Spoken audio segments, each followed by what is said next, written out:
Bom dia, sexto ano. Agora a gente vai começar o módulo 7, os recursos naturais, beleza? No livro, pra gente começar, ele tem um textinho no qual tem essa imagenzinha aí. Eu gostaria que vocês seguissem comigo. Quem faz as suas compras? E aí, vamos ler esse trecho? Nunca se comprou tanto e se descartou roupas tão rápido. Do início dos anos 2000 até agora, a produção dobrou de tamanho e o ciclo de vida de cada peça foi encurtada. Ou seja, as pessoas compraram muito mais, só que as coisas que elas compram, elas usam menos. Então elas descartam ela menos. Mas será por que elas descartam menos?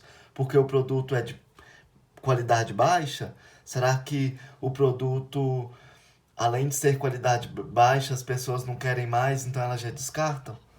Isso é preocupante, né? Aí também fala que a China, eles são os maiores produtores mundiais de roupas e tecidos e também é o líder mundial dos comércios eletrônicos, né? Então, há quase 20 anos depois, o mundo lida com uma crise de resíduos têxteis.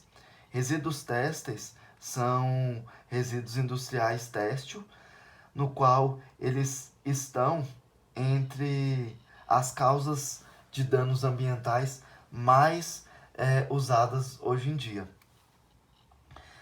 Essas roupas elas são feitas a partir de fibras sintéticas, como o poliéster, no qual eles demoram muitos e muitos anos para se decompor, caso eles forem jogados fora, né? E até mesmo a produção de roupas de algodão, elas também causam um impacto para o nosso meio ambiente. E a partir desse impacto, uma vez que o cultivo da matéria que demanda esse produto, que é feito esse produto, a matéria é o algodão, ele essa matéria-prima, ela demanda uma grande quantidade de agrotóxico. Então, a pessoa que planta, ele joga muito agrotóxico nessa planta e esse agrotóxico ele pode afetar o solo e a água também que a gente vive, que a gente bebe, né? Existem alguns países que são mais populosos é, do globo e ele digitaliza a sua economia com uma velocidade impressionante.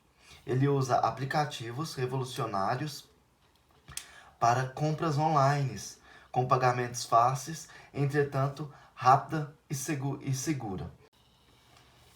O custo social e ambiental de peças baratas, elas devem forçar governos a olharem para os fashion, da mesma forma que para sacolas de plásticos e também para os canudos.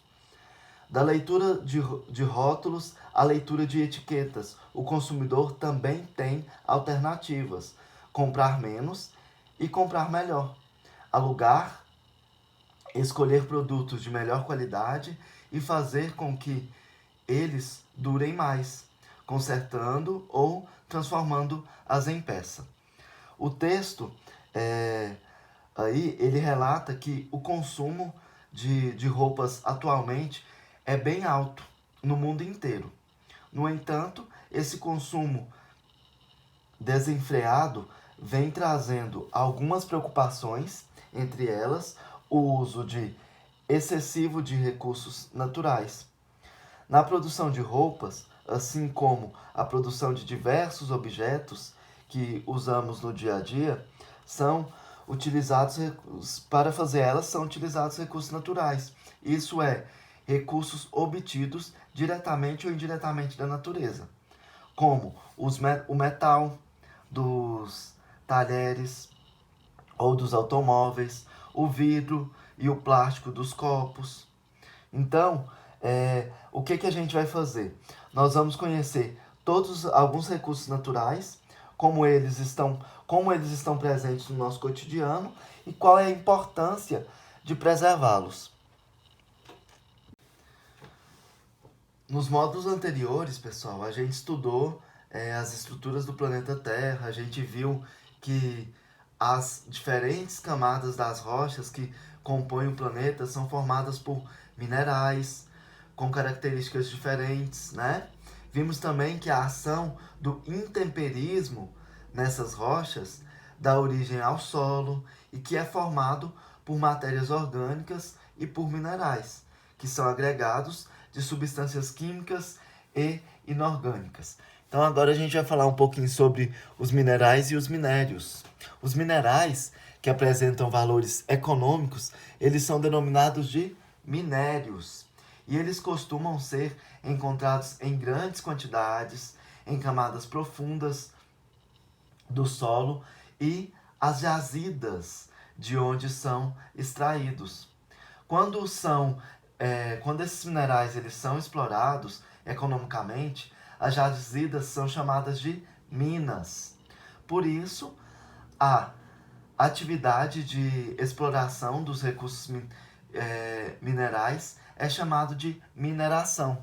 Então a gente tem aqui minérios, que eles apresentam valores econômicos. A gente também tem as jazidas, que são encontradas em grandes quantidades, em camadas profundas nos solos. Isso aqui é um exemplo de uma pedra que é encontrado muito aqui em Cristalina, que é chamado de quartzo, né? E as jazidas, elas são exploradas economicamente e são chamadas de minas. E quando a gente tem atividade de exploração dos recursos minerais, eles é chamado de mineração. É quando a gente tem a mina e que naquele local eles têm alguma atividade de exploração, é chamado de mineração, tá? Aqui é um mapinha no qual ele mostra os principais recursos minerais encontrados no Brasil. Aqui a gente tem a tabela do que é encontrado aqui em todo o Brasil. E aqui, pessoal, a gente tem também aqui ó, o estado de Goiás, no qual tem muita mineração ocorrendo aqui. E a gente tem também Cristalina, que tem a mineração. Aqui ao lado, a gente tem também a mina de Paracatu, né? Que ele tem extração de ouro, tem extração de várias outras coisas aí. E que é bom a gente saber, tá? Entre os recursos minerais, encontram-se os metais, que são substâncias muito presentes no nosso cotidiano, né? Então, primeiro aí a gente vai falar sobre o ferro. O ferro é um minério que também é chamado de hematita. Ele é aquecido em uma temperatura de até 1500 graus Celsius para eliminar as partículas de areia e o oxigênio associado a ele. Então, quando ele é coletado, quando esse minério aqui ele é coletado, ele é levado a uma alta temperatura de até 1500 graus para eliminação da areia e do oxigênio associado a ele. E entre os recursos minerais encontram-se os metais, substâncias muito presentes no nosso cotidiano, né? E dessa maneira obtemos o ferro puro, ainda no estado líquido, que será colocado em forma para adquirir o formato do objeto final, né? Aqui a gente tem o objeto final, que é um monte de ferros, né? Então, depois de todo esse processo, ele tem uma determinada característica, uma determinada estrutura. E o ferro, assim como outros metais, ele pode ser misturado a outras substâncias, formando ligas metálicas. E a mistura de ferro e carbono, por exemplo, dá origem ao aço. Um outro metal é o alumínio. Um exemplo aqui, a gente colocou essas latinhas aqui, né? São latinhas feitas de alumínio. E o Brasil é um dos países que mais reciclam o alumínio no mundo, tá? E esse alumínio ele é extraído de um minério chamado bauxita. E ele é um minério mais leve, maleável e resistente à corrosão do que o ferro, que é o que a gente viu no slide anterior. E o que explica porque geralmente utiliza na fabricação de latas. Por isso que a gente utiliza na fabricação dessas latinhas, porque ele é muito resistente à corrosão, tá? Embalagens também é feita, janelas, portões, panelas, carros, aviões e vários outros produtos que são também feitos de alumínio. Um outro metal é o cobre. Ele é extraído da calcopirita. Sua aplicação mais comum é na fabricação de cabos elétricos. Então, toda a cabeação que a gente vê nos portes, na nossa casa, então é tudo feito de cobre, tá? Então, existe cobre em todas as nossas fiações elétricas. A mistura de cobre e estanho e outro metal dá origem ao bronze, muito utilizado em medalhas e em esculturas. Aqui a gente tem algumas medalhas olímpicas, dando exemplo, e aqui a gente tem uma escultura. Aqui em Cristalina a gente tem várias esculturas também feitas de cobre. Na prefeitura a gente tem uma, ali perto daquela rotatória do hospital a gente tem outra.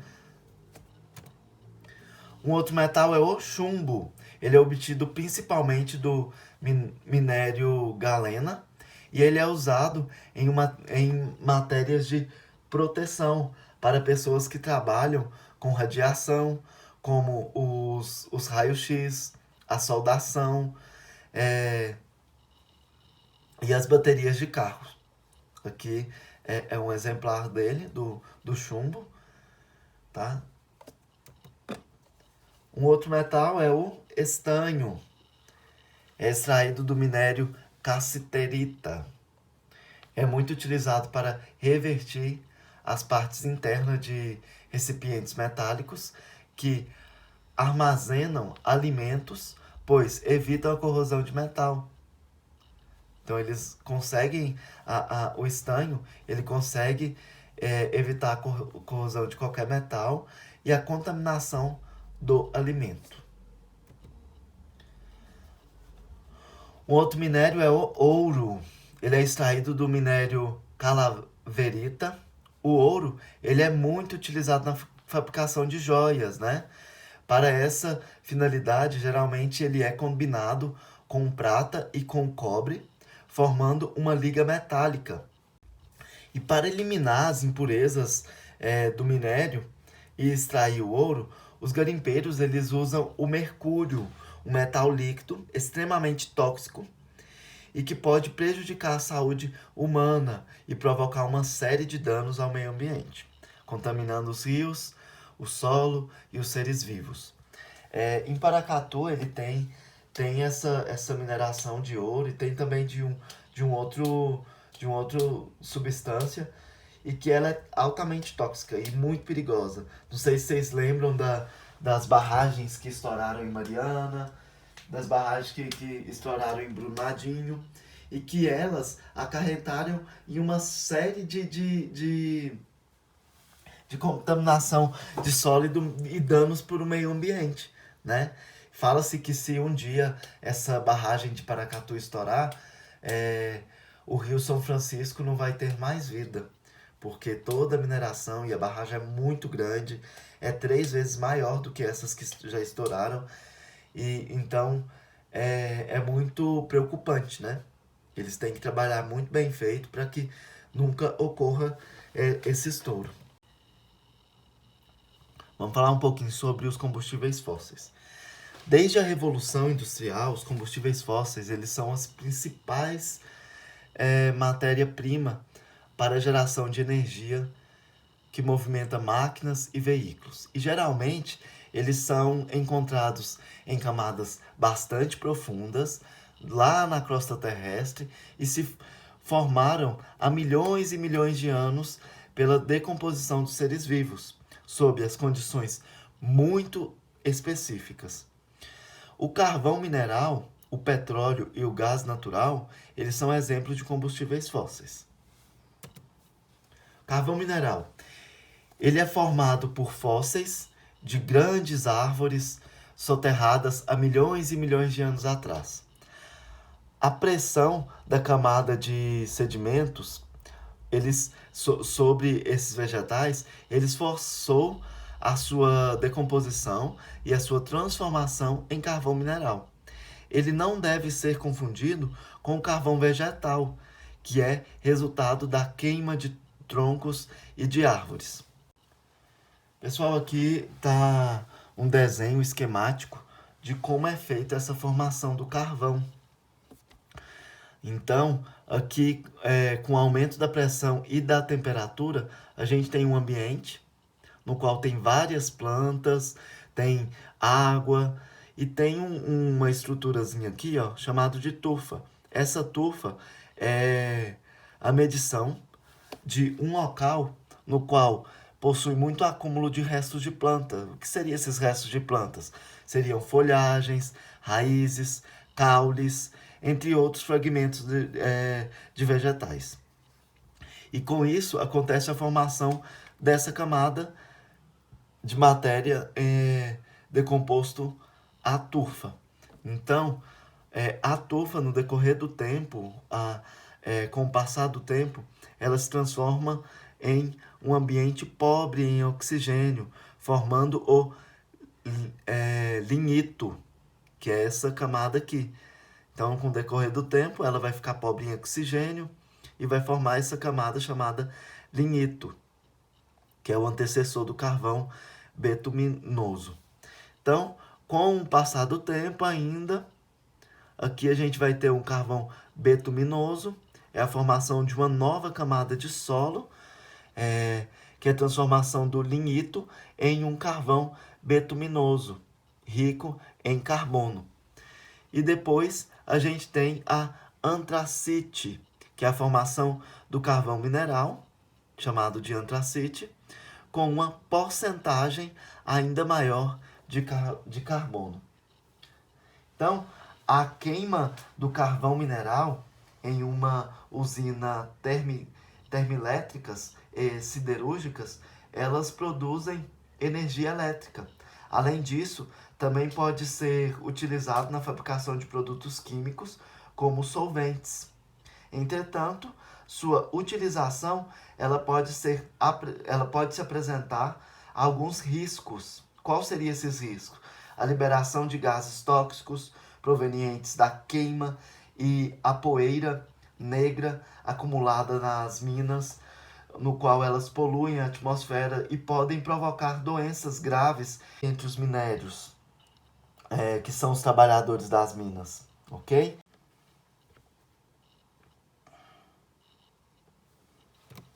E por fim, eu gostaria que vocês fizessem os exercícios praticando o aprendizado da página 527.